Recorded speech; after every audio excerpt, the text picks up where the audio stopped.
சொத்து பத்து சேர்த்து வைக்க சித்தத்தில இடமும் இல்ல. பத்து ஒண்ணு போடாம பார்த்திடத்தான் வேண்டுகிறேன். முத்துமணி ரத்தினமே மூடுபட தேவையில்லை.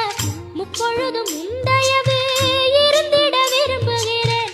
ஆழக்கடல் நீ கிடந்து அரசாள வந்தவனே, அதுபோல என் மனசில் குடியேற வாருமையா.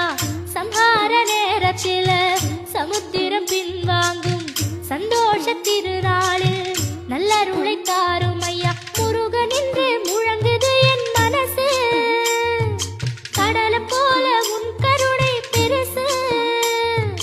உப்பு காத்து ஊத காத்து சுத்தும் கடலுக்கரைய பார்த்து சத்தியமா கோயில் கொண்ட சுப்பையா. எங்க குப்பத்துக்கு குல விளக்கு